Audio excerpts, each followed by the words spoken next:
नमस्कार साथियों, मैं अभिषेक तिवारी रक्षा एकेडमी की तरफ से आपका हार्दिक स्वागत करता हूं।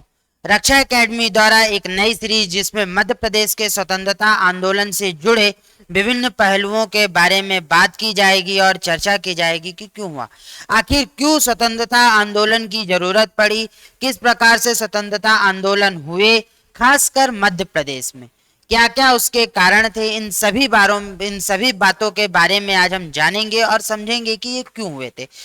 आखिर ब्रिटिशों को इस तरीके के स्वतंत्रता आंदोलन या मूवमेंट्स का क्यों सामना करना पड़ा, जबकि लॉर्ड कैनिंग जब भारत में आए थे लॉर्ड बनके, तो उन गवर्नर बनके, तो उन्हें एक उनके सामने अधिकारियों ने एक भोज रखा था उनके सम्मान में। तो लॉर्ड कैनिंग ने उस सम्मान में एक बात कही थी कि भारत जैसा राष्ट्र जो कि एक महत्वपूर्ण तरीके से शांत और समृद्ध है, जहाँ के लोग बहुत ही सहनशील और एक तरीके से कहें कि सामान्य जीवन व्यतीत करने में विश्वास रखते थे, तो आखिर क्या जरूरत ऐसी पड़ी कि इतने बड़े मूवमेंट्स यहाँ पर हुए और अंग्रेजों को देश छोड़कर जाना पड़ा। तो हम यहाँ पर आज जो इस क्लास में चर्चा करेंगे, टॉपिक के अनुसार देखा जाए तो मध्य प्रदेश में होने वाले स्वतंत्रता आंदोलन की एक पृष्ठभूमि को समझेंगे कि आखिर इस आंदोलन की जरूरत क्यों पड़ी। तो आज की क्लास में हम ना किसी आंदोलन की बात करेंगे, ना तो हम किसी भी प्रकार के मूवमेंट्स को समझेंगे। हम आज ये देखेंगे कि आखिर भारत की वह 15 करोड़ जनता जो कि सहनशीलता के साथ ब्रिटिश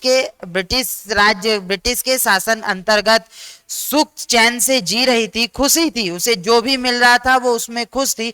तो क्यों आखिर ऐसा क्या हुआ कि उनके बीच में विद्रोह की भावना जन्म ली और एक मूवमेंट चलाया और आखिरकार भारत 100 साल के अंतर 1857 की अगर देखा जाए तो एक प्रमुख विद्रोह 1857 था।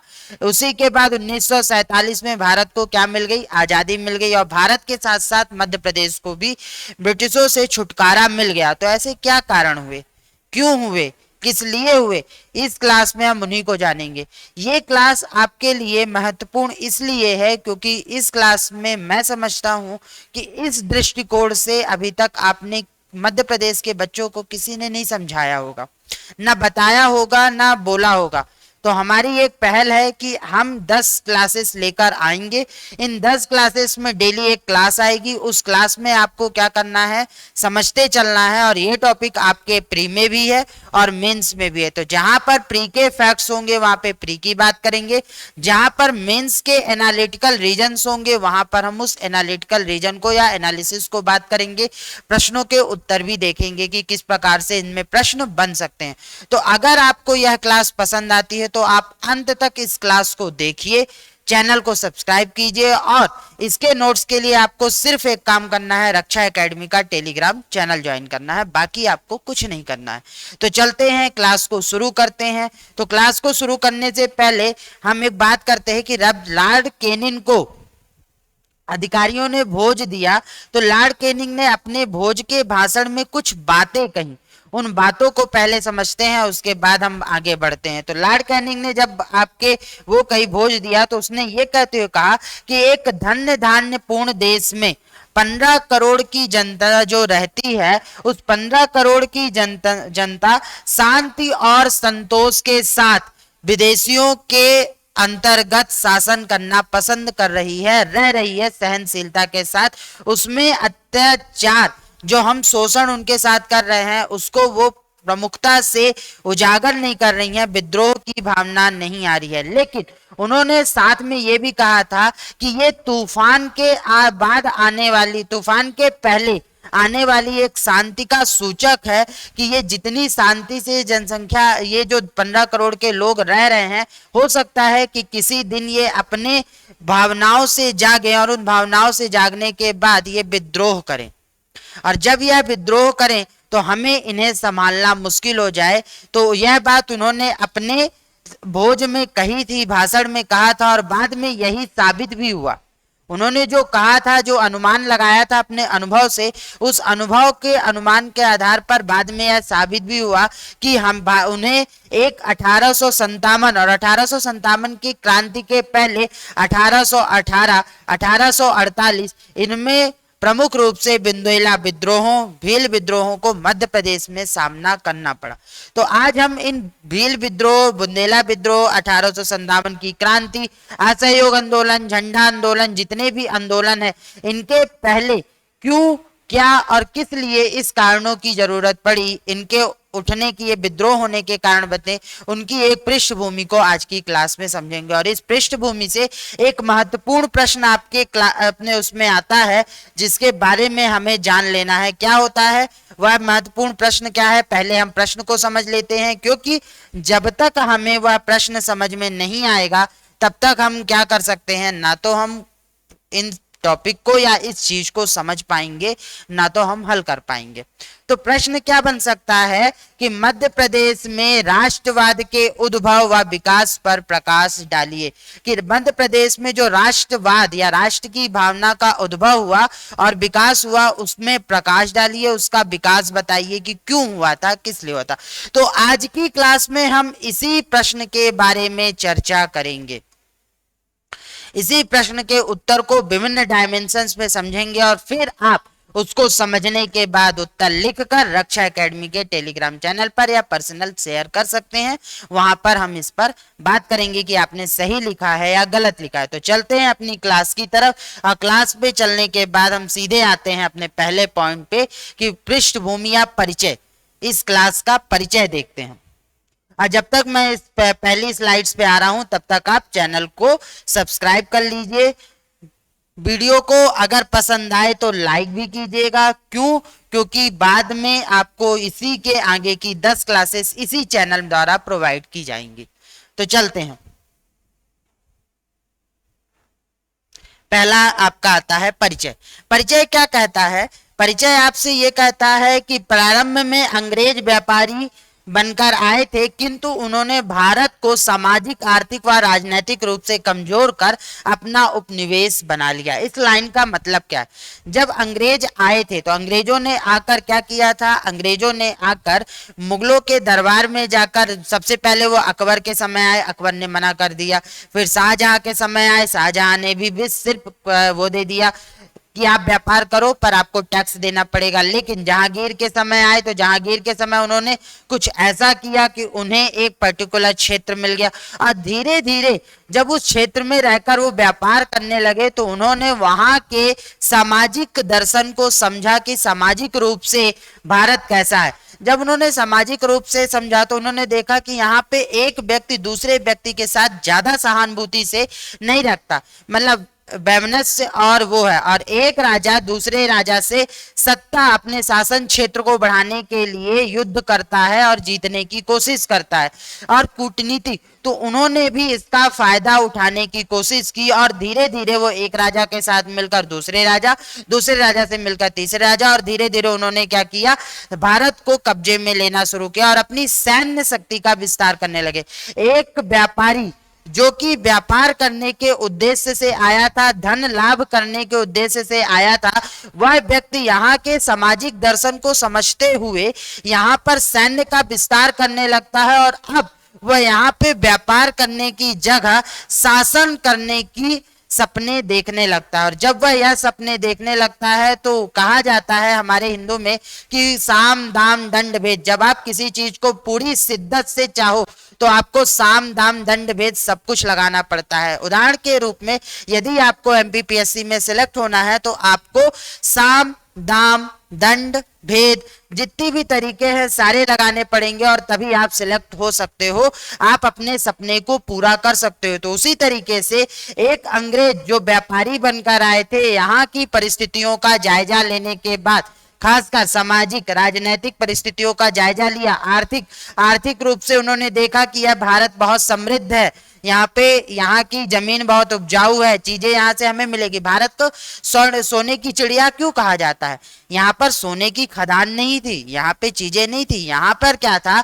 यहाँ पे होने वाली उपजाऊ जमीन से जो खेती होती थी, जो मसाले होते थे, जो चीजें होती थी, वो इसे समृद्धता की ओर ले जाते थे। उनके व्यापार से यहाँ के लोग समृद्ध होते थे। तो वही चीज उन्होंने भी देखा। तो आर्थिक तो उन्हें पता था, तभी तो वो व्यापारी बनकर आए थे। सामाजिक उन्होंने आसपास के लोगों को देखा तो समझ में आया कि यहाँ के लोग कितने दीन दुखी है, जनता कितनी शोषित है। कुछ लोग मध्यम वर्ग अधिक, जो मध्यम वर्ग है मध्यम वर्ग है, जो धनी वर्ग है वो बहुत ज्यादा धनी है। तो यहाँ पर जब उन्होंने भेदभाव देखा, भेदभाव के साथ राजाओं के आपसी झगड़े देखे, कूटनीति देखी, तो उन्होंने क्या किया, व्यापारी की जगह इसका फायदा उठाकर शासन की सपने देखने लगे। और जब इन्होंने शासन का सपना देखा तो उस शासन के सपने को इन्होंने पूरा करने के लिए इन्होंने कई चालें चली, साम दाम दंड भेद सब कुछ लगा दिया और एक ब्रिटिश उपनिवेशिक बनाने में लग गए। पहली लाइन का मतलब यह है। मध्य प्रदेश पर अधिकार कर इस संपूर्ण क्षेत्र का आर्थिक दोहन किया। अब हम यहाँ पे किसके अनुसार पढ़ रहे हैं, मध्य प्रदेश के अनुसार पढ़ रहे हैं। तो होता क्या है कि जब ये मध्य प्रदेश में आते हैं, जब भारत को ये जीतना शुरू करते हैं भारत में, तो ये मध्य भारत की तरफ भी बढ़ते हैं। और मध्य भारत की तरफ भी जब ये बढ़ते हैं तो इस पे भी उन्होंने क्या किया, अधिकार किया और इस क्षेत्र पर आर्थिक दोहन शुरू कर दिया। अंग्रेजों की साम्राज्यवादी नीति के परिणाम स्वरूप भारतीयों में राष्ट्रवादी भावना का विकास हुआ। अब कहा जाता है कि जैसे मैं एक व्यक्ति हूं, आप मेरी जनता हो, मैं एक शासक हूं, आप मेरी जनता हो।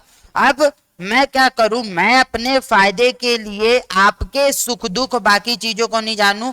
मैं तो ये कहूं कि वर्षा नहीं हुई ना होने दो, मुझे मतलब नहीं है। मुझे अगर आप 100 रुपए टैक्स देते हो तो आपको देना पड़ेगा। अगर आप वो 100 रुपए टैक्स नहीं देते हो तो हम आप पे अत्याचार करेंगे, हम आपको परेशान करेंगे उस 100 रुपए के टैक्स को वसूलने के लिए।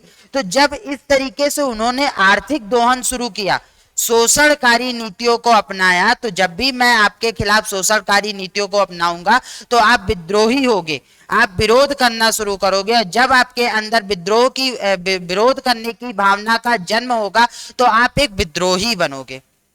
विरोध करने की भावना का जन्म होना ही विद्रोह कहलाता है, विद्रोही होता है। और वह व्यक्ति जिसके अंदर विरोध करने की भावना जन्म लेती है वो विद्रोही होता है।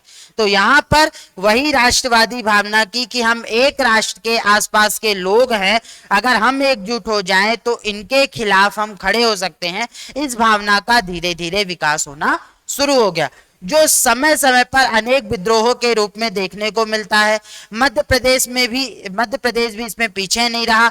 यहाँ के लोग भी बढ़ चढ़कर हिस्सा लेने लगे विद्रोह में। जैसे मध्य प्रदेश में अगर विद्रोह की शुरुआत कही जाए तो 1818 का भील विद्रोह, फिर 1842 में आपका 1842 में होने वाला बुंदेला विद्रोह, उसके बाद आगे बढ़ते हो तो 1857 में होने वाली क्रांति। ये सारे विद्रोह का जन्म होता है इसी साम्राज्यवादी नीति के कारण। वे समस्त कारण जिनसे संपूर्ण भारत में राष्ट्रीयता की भावना का विकास हुआ, वही कारण मध्य प्रदेश में भी क्रियाशील थे। ये बात समझ में आती है कि जिनके द्वारा जो चीजें भारत में हुई राष्ट्रवाद की भावना विकास करने के लिए, वही चीजें मध्य प्रदेश के बारे में भी हुई। और इसके बारे में हम आगे नेक्स्ट स्लाइड में पढ़ेंगे कि ऐसे कौन कौन से कारण थे जिसकी वजह से विद्रोह की भावना का जन्म हुआ। समझो, ये क्लास आपकी बाइलिंगुअल है, मतलब हिंदी और इंग्लिश दोनों देख सकते, दोनों एस्पायरेंट देख सकते हैं। तो अगर इंग्लिश में बात की जाए तो initially the British had comes as a trader but they weakened India socially, economically and politically and made it their colony by taking possession of Madhya Pradesh. This entire region was exploited economically. As a result of this imperialist policy of the British, nationalist development among the India, which is seen from time to time in the form of many rebellions. The people of Madhya Pradesh also did not lag behind in this, वो भी इनसे पीछे नहीं रहे, but they also participated interestly, वो भी उत्साह के साथ इसमें भाग लेने लगे, पार्टिसिपेट करने लगे। All the region due to of which the feeling of nationalism was develop in the whole of India, those regions were active in Madhya Pradesh. जब भी आपको मध्य प्रदेश की राष्ट्रवाद की भावना व विकास पर 11 मार्कर का क्वेश्चन आएगा, आपको इंट्रो यही देना है। इंग्लिश मीडियम वालों को इंग्लिश मीडियम में, हिंदी मीडियम वालों को हिंदी मीडियम। ये है आपका इंट्रो। चलते हैं आगे। यहां तक अगर आपको समझ में आ चुका है तो आप अपने चैट में यस बोलिएगा, हम आगे की तरफ बढ़ चलेंगे। आगे बढ़ते हैं तो आगे समझते हैं चीजों को। और क्या था, और ऐसे क्या क्या, अब हम उन बिंदुओं को समझते हैं कि ऐसे कौन से महत्वपूर्ण बिंदु थे जिसकी वजह से राष्ट्रवाद की भावना का विकास। मध्य प्रदेश में राष्ट्रवाद के उद्भव के कारण, इसे आप भारत के भी राष्ट्रवाद के उद्भव के कारण के रूप में देख सकते हो। कैसे? पहला कारण, अंग्रेजों की सुदृढ़ राजनीतिक व्यवस्था। पहला पॉइंट, अंग्रेजों की सुदृढ़ राजनीतिक व्यवस्था। सुदृढ़ राजनीतिक व्यवस्था क्या थी? अंग्रेजों ने शासन करने के लिए एक पर्टिकुलर वे बनाया, एक पर्टिकुलर चेन बनाई। कैसे? सबसे बड़ा गवर्नर होगा, गवर्नर के नीचे उसके अधिकारी होंगे, उन अधिकारियों के नीचे उसके अधिकारी होंगे। पुलिस प्रशासन भी गवर्नर को रिपोर्ट करेगा, प्रशासनिक अधिकारी भी गवर्नर को रिपोर्ट करेंगे। मतलब उन्होंने क्या किया कि अपने शासन व्यवस्था को एक क्रम में रखा, एक एकीकरण किया। और जब उन्होंने अपनी राजनीतिक व्यवस्था को सुदृढ़ रखा तो कहीं से उनके बीच लैक नहीं आया। जैसे होता क्या था कि इसके पहले एक रियासत अलग है, एक रियासत अलग है, दूसरी रियासत अलग है। फॉर एग्जाम्पल, भोपाल रियासत, होलकर रियासत, सिंधिया रियासत, 3 रियासतें हैं। जब तीनों रियासतें एक साथ हैं तो ये अलग अलग अपने राज्य को चला रही हैं, तो एक रियासत दूसरे रियासत पर कब्जा करने की कोशिश करेगी, वहां की समृद्धता को देखकर हथियाने की कोशिश करेगी, युद्ध होंगे। लेकिन यहाँ पे क्या था कि यहाँ पे जब पूरी चीजों को एक सूत्र में पिरो कर रखा गया था और एक ही अधिकारी था जो सभी चीजों को देखता था, तो समान क्षेत्र में क्या होता था, एक व्यवस्था लागू होती थी। ऐसा नहीं होता था कि एक व्यवस्था में शोषणकारी नीतियां चल रही हैं तो एक में बहुत अच्छी नीतियां चलाई जा रही हैं। अगर शोषणकारी नीतियां चल रही हैं तो पूरे क्षेत्र में एक जैसी चलेंगी। क्यों? क्योंकि मालिक एक था, ब्रिटिश, वो जो कि संभालते कौन थे? गवर्नर। तो जब एक सुदृढ़ राजनीतिक व्यवस्था की ओर बढ़ रहे थे तो क्या होता था, उस प्रशासनिक व्यवस्था से कुछ लोग खुश होंगे, कुछ लोग नाराज होंगे। जरूरी थोड़ी है कि आपसे हर व्यक्ति ही खुश हो। मैं आज आपके सामने ये क्लास लेकर आ रहा हूं, जिन लोगों को ये क्लास अच्छी लगेगी वो लाइक करेंगे, जिन्हें ये क्लास अच्छी नहीं लगेगी वो डिसलाइक करके जाएंगे, जिन्हें लगेगा कि मैं बकवास पढ़ा रहा हूं वो चैनल को छोड़कर जाएंगे, जिन्हें लगेगा नहीं हमारे पेपर के हिसाब से ये एक बहुत अच्छी चीज बता रहे हैं वो उस चैनल को, उस वीडियो को अंत तक देखेंगे। तो उसी तरीके से जो राजनीतिक व्यवस्था, जो प्रशासनिक व्यवस्था होती थी, जिन्हें उनसे अच्छा लगता था वो उनके साथ होते थे, जिन्हें उनसे विरोध होता था वो उनको विरोध होते थे। और एक विरोधी व्यक्ति दूसरे को बताता था, जैसे अगर ये वीडियो, ये क्लास आपको अच्छी नहीं लगेगी तो आप दूसरे से कहोगे अरे भाई समय मत दे, समय खराब मत कर। क्यों? क्योंकि ये क्लास अच्छी नहीं है।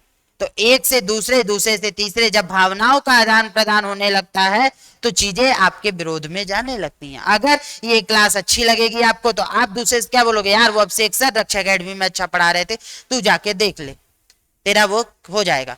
ऐसा आप लोग करते हो, हर कोई करता है। तो वही चीज यहाँ पे भी थी कि एक अंग्रेजों की सुदृढ़ राजनीतिक व्यवस्था का क्या हुआ, लागू हुआ। और इससे क्या हुआ, इससे एक महत्वपूर्ण पॉजिटिव पॉइंट भी निकल कर आया। लोगों में एकता का विश्वास जागा, लोगों में एकता का विश्वास जागा। एकता का विश्वास कैसे जागा लोगों में? जब एक केंद्रीय शासन बनता है, एक शासन के अंतर्गत आप चलते हो तो आप एक जैसी सोच का विकास होने लगता है। और जब एक जैसी सोच का विकास होने लगता है तो आप एक रूप से एक होने लगते हो, एक मत होने लगते हो। तो इसने एक पॉजिटिव रूप दिया कि हम अलग अलग क्षेत्रों में जो शासन कर रहे थे वो शासन की जगह हम एक साथ एक पूरे भूभाग पे शासन करें और उसको सुचारू रूप से चलाएं। तो इसका एक पॉजिटिव पॉइंट भी यहां पर निकल कर आता है। अंग्रेजों की शोषणकारी नीति, इसके बारे में तो ज्यादा बताने की जरूरत नहीं है, क्योंकि अंग्रेजों ने क्या किया, अंग्रेजों ने क्षेत्र को हथियाने के लिए कई सारी नीतियों को बनाया। क्षेत्र से आर्थिक दोहन करने के लिए उन्होंने कई सारी नीतियां बनाई। जैसे उन्होंने कहा जिन क्षेत्रों में नील की खेती होती थी, और नील की खेती क्या है, एक कमर्शियल व्यापारिक कृषि है, तो उन्होंने कहा कि आप नील की खेती ज्यादा करोगे। कपास एक व्यापारिक कृषि है, तो कपास की खेती आप ज्यादा करोगे। तो उन्होंने क्या कहा कि आप चावल दाल और खाने के उत्पाद को बनाने की खेती से ज्यादा आप इनकी खेती ज्यादा करोगे। जिन राज्यों में गोद प्रथा, मतलब गोद प्रथा को उन्होंने निषेध कर दिया, राज्यों को हड़पने के लिए, क्षेत्रों को हड़पने के लिए। तो ये जो कई सारी शोषणकारी नीतियां अपनाई गई, वो जनता में और अधिकारियों में विभेद करते थे। अगर एक ब्रिटिश जनता है और एक आपकी नॉर्मल जनता है, सामान्य जनता है, तो दोनों के बीच में वो क्या करते थे, विरोध की भावना को जन्म देते थे, पक्षपात करते थे। क्या करते थे, उन्हें अधिक महत्व देते थे, इन्हें कम महत्व देते थे। तो क्या होता था, धनी को वो अधिक महत्व देते थे, गरीब को वो कम महत्व देते थे। तो उनमें क्या हुआ, एक अंतर पैदा हुआ। और जब सामाजिक रूप से आप अंतर पैदा करोगे तो दो लोगों के बीच में विरोध जन्म लेने लगेगा। तो अगली बात क्या हुई, अंग्रेजों की शोषणकारी नीति। दूसरा, यातायात के साधनों का विकास। अंग्रेजों के आने से एक फायदा ये हुआ कि यातायात के साधनों का विकास होना शुरू हुआ। पोस्ट ऑफिस का विकास हुआ।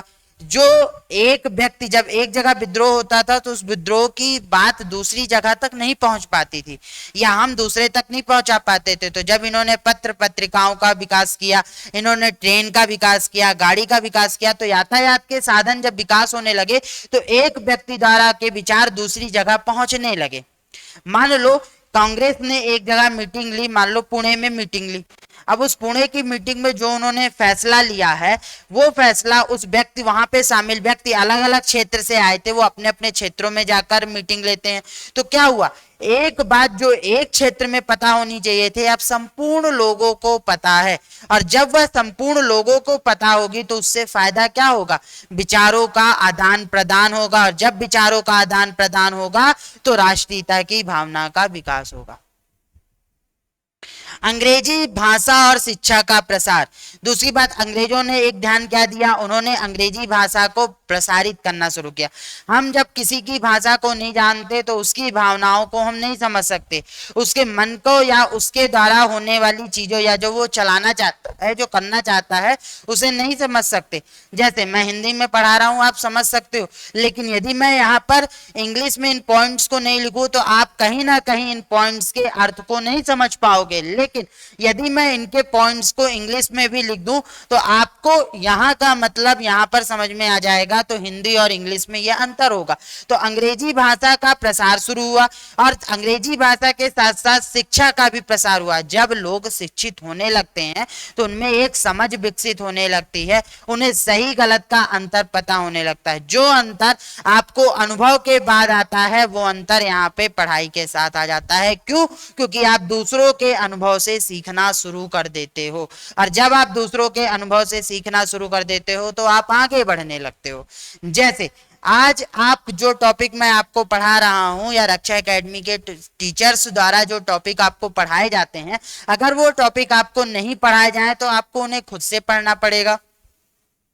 अब जब आप उन्हें खुद से पढ़ोगे तो आप उसकी समझ विकसित करोगे, पर आपको यह समझ में आएगा कि इस टॉपिक में हमें पढ़ना कितना है, क्या करना है, कैसा करना है। लेकिन एक अनुभवी व्यक्ति जो जीवन में कठिनाइयों से सीख कर आया है, पेपर निकाल कर आया है, वो अनुभव या पेपर में असफलता की वजह से एक अनुभव उसने जो दिया है कि क्या पढ़ना चाहिए, क्या नहीं पढ़ना चाहिए, वो अगर आपको अपने अनुभव, अपनी चीजें बताएगा तो आप उसको पढ़ोगे। आप वो गलती नहीं करोगे जो व्यक्ति वहां पर वो गलती करके आया है। एक सफल व्यक्ति से ज्यादा सही अनुभव या ज्यादा सही चीजें एक असफल व्यक्ति बताता है, क्योंकि सफल व्यक्ति अपनी सफलता की कहानियों को दोहराता है, जबकि एक असफल व्यक्ति अपनी असफलता की कहानियों को दोहराकर आपको असफल होने से बचाता है। ये बात हमेशा याद रखना कि एक सफल व्यक्ति अपनी सफलता की कहानी बताता है, और उस सफल व्यक्ति की सफलता की कहानी से आप मोटिवेट हो सकते हो, लेकिन उससे सफल नहीं हो सकते। आप में सफल होने का जज्बा तो आ सकता है, पर आपको सफल होने के तरीके नहीं पता चल सकते। लेकिन एक असफल व्यक्ति जब अपनी असफलता की कहानी को बताता है तो वह आपको यह अनुभव देता है, यह बताता है कि ये चीजें अगर आप करोगे तो असफल नहीं होगे, और असफल नहीं होगे तो वो आपको सफल होने के तरीके देता है और आपके सपने को पूरा करता है। तो कभी भी सफल व्यक्ति को सुनने से ज्यादा एक असफल व्यक्ति की कहानियों को सुनो, क्योंकि असफल व्यक्ति आपको आगे बढ़ने का रास्ता दिखाता है। हमेशा याद रखना, सफल व्यक्ति से ज्यादा महत्वपूर्ण सफल व्यक्ति द्वारा कही गई कहानियां सफल व्यक्ति हमेशा अपनी सफलता की कहानियों को दोहराता है, जो आपको सफल होने का जज्बा दे सकते हैं लेकिन आपको सफलता प्रदान नहीं कर सकते। एक असफल व्यक्ति अपनी असफलता की कहानियों को बताता है जो आपको उन असफलताओं से निकलकर सफल होने का जज्बा देते हैं, बढ़ने का तरीका बताते हैं। इसलिए ये बात ध्यान रखता। तो वही चीज यहाँ पे हुई कि अंग्रेजी शिक्षा का भाषा और शिक्षा का क्या हुआ, प्रसार हुआ और वह आगे बढ़ी।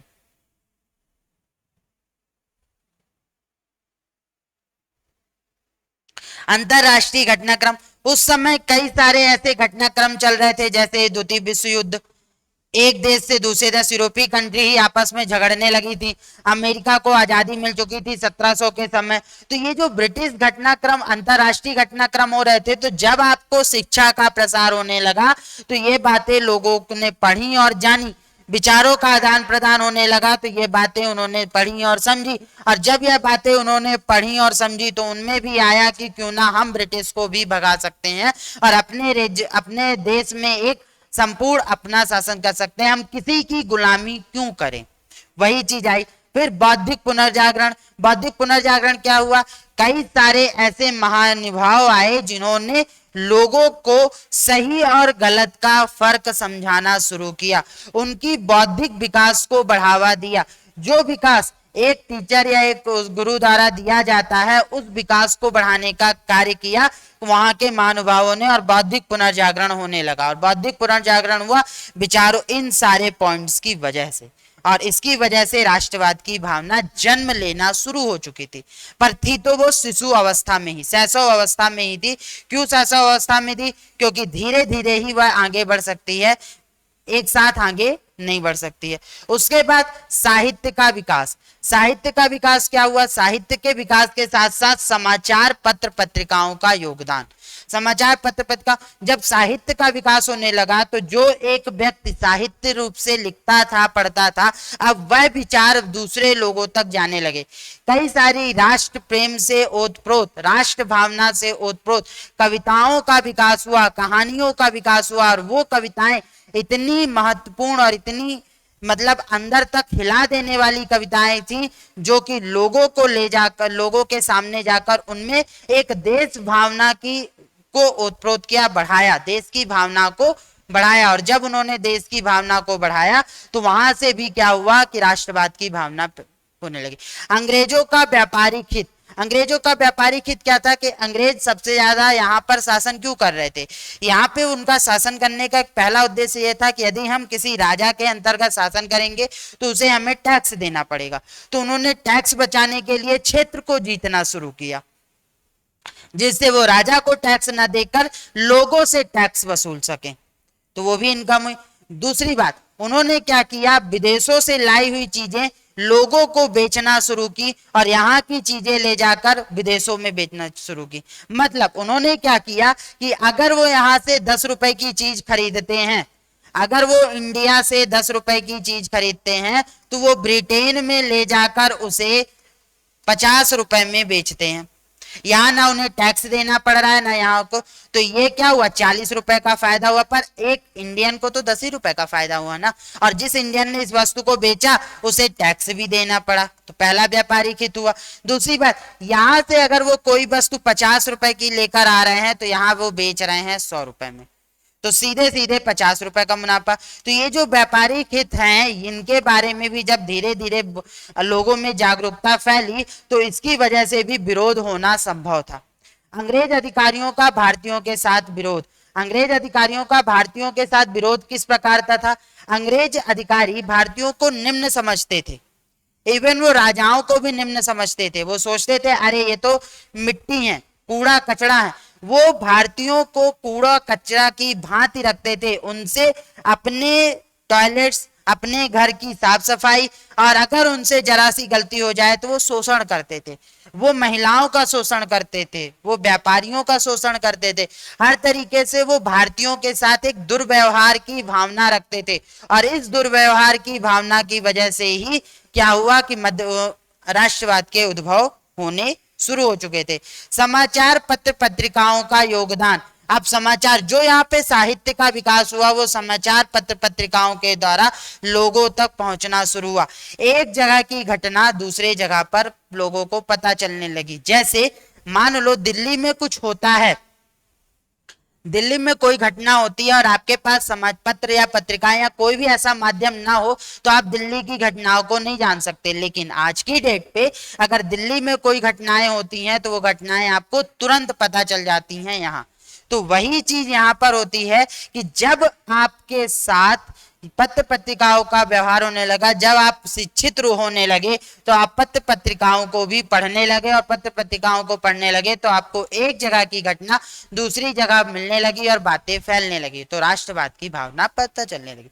देश का आर्थिक शोषण, उन्होंने क्या किया, देश को भी आर्थिक रूप से कमजोर करना शुरू कर दिया, और देश को आर्थिक रूप से जब कमजोर करना शुरू कर दिया, उनका आर्थिक शोषण करने लगे। मतलब जो वो टैक्स प्राप्त करते थे वो टैक्स भारत के कार्यों में ना लगाकर, भारत में उसको पूरा ना करके वो ब्रिटिश ले जाते थे, वो यहाँ कुछ भी नहीं रखते थे, यहाँ वो मिनिमम खर्च करते थे, मैक्सिमम खर्च वो ब्रिटेन में करते थे, वो अपने देश को समृद्ध बनाने में लगे थे, भारत की समृद्धता को खत्म कर कर। और इससे क्या हुआ, ये भी जब लोगों के समझ में आया तो राष्ट्रवाद की भावना उत्पन्न होने लगी। तो मध्य प्रदेश में राष्ट्रवाद के उद्भव के कारण क्या है उनको बताइए। तो यहां पर एक क्वेश्चन और बन सकता है जिसे आप याद रखिएगा। ऑब्जेक्टिव तो बनेंगे निम्नलिखित में से क्या मध्य प्रदेश में राष्ट्रवाद के उद्भव के कारण नहीं है, इस तरीके का ऑब्जेक्टिव आ सकता है, या क्या है इस तरीके का ऑब्जेक्टिव आ सकता है। लेकिन मेंस में आएगा मध्य प्रदेश में राष्ट्रवाद के उद्भव के कारणों की विवेचना कीजिए, के कारण बताइए। ये आपको 11 मार्कर में, 5 मार्कर में और 3 मार्कर दोनों में आ सकता है। 3 मार्कर में आपको कहेगा 3 बताइए, 5 मार्कर में कोई 5 लिखने पड़ेंगे, 11 मार्कर में सबको एलोबरेट करना पड़ेगा, डिटेल में बताना पड़ेगा 2-2, 3-3 लाइन में। तो ये था आपका प्रश्न कि मध्य प्रदेश में राष्ट्रवाद के उद्भव के कारण बताइए। इसे आप अपनी कॉपी में नोट डाउन कीजिए क्लास देखते हुए और इसे लिखिएगा। जितना मैंने आपको समझाया उतना आप लिखने का प्रयास भी कीजिएगा। तो ये चीज है आपका क्या, मध्य प्रदेश के उद्भव के कारण। आगे बढ़ते हैं, आगे बढ़कर कुछ चीजों को और देखते हैं। तो मध्य प्रदेश में राष्ट्रवाद का विकास, अब कारण तो हमने समझ लिया, अब हम विकास को समझते हैं कि किस प्रकार से राष्ट्रवाद विकास होने लगा। तो भारतीय राष्ट्रीय का आंदोलन,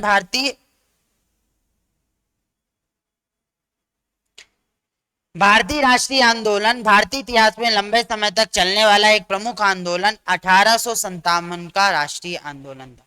जब भारत में राष्ट्रीय आंदोलन शुरू होते हैं तो उसमें से एक प्रमुख आंदोलन निकल कर आता है 1857 का राष्ट्रीय आंदोलन। और जब इसके विकास की बात करते हो तो ये इसका विकास हम 4 चरणों में पढ़ते हैं। हम समय के अनुसार, टाइम लाइन के अनुसार 4 चरणों में पढ़ते हैं। और जब इसे हम 4 चरणों में पढ़ेंगे, 4 फेजेस में पढ़ेंगे, तो हम एक एक टाइमलाइन को देखेंगे कि उस टाइमलाइन के बीच में क्या क्या चीजें हुई। जैसे हम जब कंप्यूटर पढ़ते हैं तो हम कंप्यूटर के विकास को 4 श्रेणियों में पढ़ते हैं। प्रथम श्रेणी, द्वितीय श्रेणी, तृतीय श्रेणी। तो कंप्यूटर का वर्गीकरण पढ़ते हो ना, first generation, second generation, third generation, fourth generation. उसी तरीके से मध्य प्रदेश में राष्ट्रवाद के विकास को हम 4 चरणों में, 4 फेजेस में एक्सप्लेन करेंगे और समझेंगे। और इन 4 चरणों को हम नेक्स्ट क्लास में समझेंगे कि कौन कौन से चरण थे और नेक्स्ट क्लास में हम उसको देखेंगे। आज की क्लास में आपको एक प्रश्न दिया गया है, उसका उत्तर लिखिएगा, उसके उत्तर के साथ साथ आप उसे सॉल्व करने की कोशिश कीजिएगा। और हमेशा एक बात याद रखिएगा, सफल व्यक्ति से आप सफल होने का जज्बा ले सकते हो, सफल व्यक्ति की कहानी से आप सफल होने का जज्बा ले सकते हो, लेकिन असफल व्यक्ति की कहानी से आप असफलता के उन कारणों को, जिन कारणों से वह असफल हुआ है, उन्हें दूर कर सफल होने की तरफ बढ़ सकते हो। इस बात को याद रखना। इसी के साथ आज की क्लास में इतना ही। नेक्स्ट क्लास में हम मध्य प्रदेश में राष्ट्रवाद के विकास को समझेंगे और आगे बढ़ते हुए इसे देखेंगे। तो मिलते हैं नेक्स्ट क्लास में, तब तक के लिए धन्यवाद। और जाते जाते अगर आपको मेरे द्वारा पढ़ाया गया यह लेक्चर अच्छा लगता है तो वीडियो को लाइक करना ना भूलें, ज्यादा से ज्यादा शेयर करना ना भूलें। दूसरी बात, अगर आपको इसके नोट्स चाहिए तो रक्षा एकेडमी का टेलीग्राम चैनल ज्वाइन करना ना भूलें। ये सारी चीजें आप बिल्कुल कीजिएगा और चैनल को सब्सक्राइब करना मत भूलिएगा, क्योंकि ये क्लासेस आपकी पूरी की पूरी यूट्यूब पे फ्री ऑफ कॉस्ट आपको प्रोवाइड की जाएंगी। तो मिलते हैं नेक्स्ट क्लास में, धन्यवाद।